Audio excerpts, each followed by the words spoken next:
Family, some huge news today for Alabama football fans. Run the thumbs up on this video.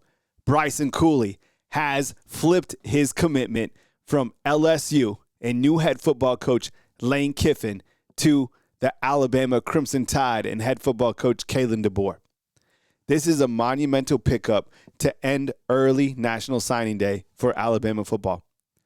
As I get on with this video, please let me know about your excitement level about landing Bryson Culie in the class of 2026 on a scale of 1 to 10. Please post that now inside the comment box.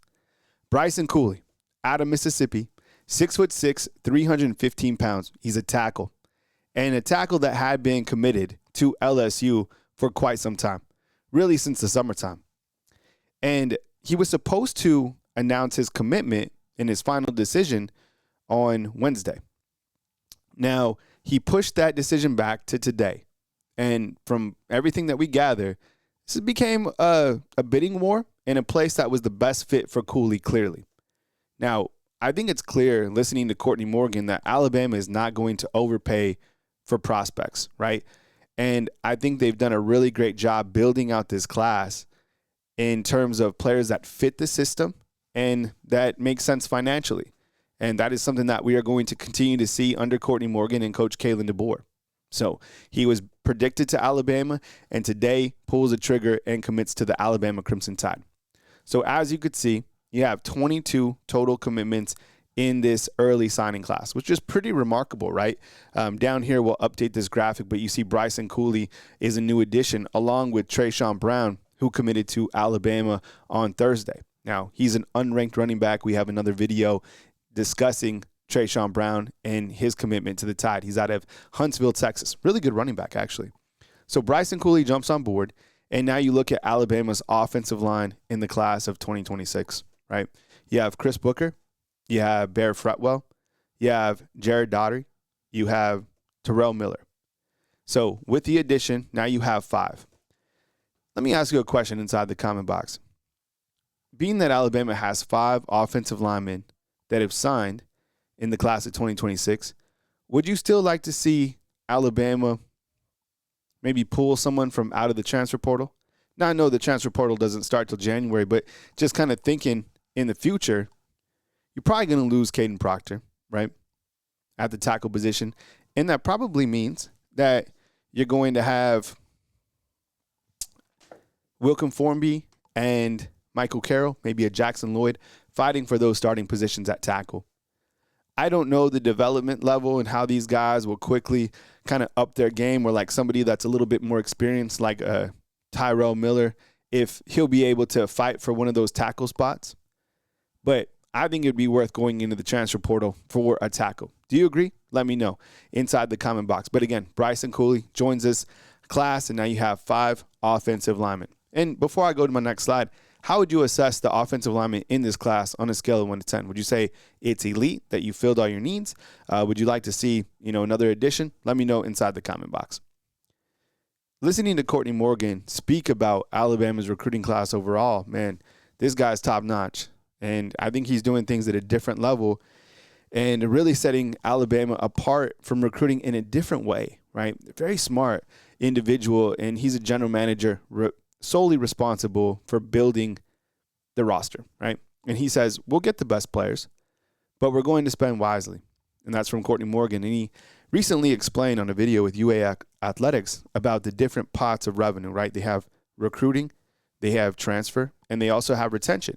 And he spoke about retention. He's like, look, retention costs too. And you were thinking about it in the springtime, how many players left in the portal? 0. Because they were able to retain that amount of players.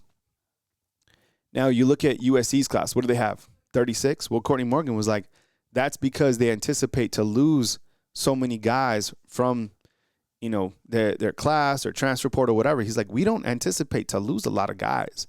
So that's why the number is a little bit lower than what you might think it might be, right? Now, I know just as I'm cutting this video, the SEC is now going to have 105 scholarships. So what does that do for the numbers?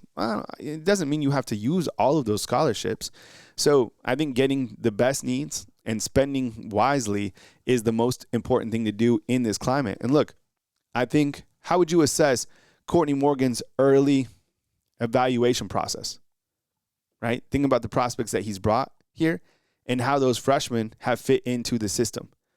I think they brought in freshmen that are contributors. Think of this year. Think about all the players that are playing right now for Alabama football, right? I can name, Dejon Lee starting, Michael Carroll, he's starting. Lazier Brooks, you can call him, somewhat of a starter because the amount of playing time that he gets.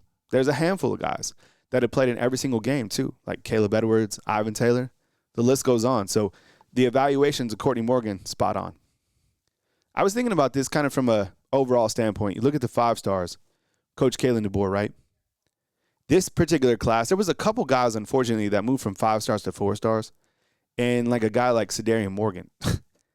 Who inside the comment box thinks that Sadarian Morgan is really a 5-star? Come on. How he got moved to a 4-star, I have no idea. Same thing with like Jordan Edmonds, the corner. Yo, that guy might play next year. I know you got Dejon Lee and Xavier Brown, but he's going to play. Xavier Griffin, love him coming in. Jaira Edwards, a safety. Yo, that guy's an absolute baller out of Maryland. Xavier Crowell, doing work on in the championship today, actually. I saw him rip off a big touchdown run. Coach Kalen DeBoer was like, everything that Crowell does ends in the end zone, 100%. Dejon Lee from the class 2025, Michael Carroll 2025, Keelan Russell. I know he's only played in 2 games, but I think we've all seen enough to know what he's capable of, right? And then, of course, Ryan Williams in that class of 2024. That was really Coach Kalen DeBoer's first 5-star. When you're looking at portal needs specifically, and I've been bringing this up all this week during early National Signing Day, in terms of like portal needs, where do you think Alabama needs to go? I'm still saying tackle. I think inside linebacker for sure, because inside linebacker, you're losing 3 vets. Justin Jefferson, Nakai Hill-Green, and Deontay Lawson.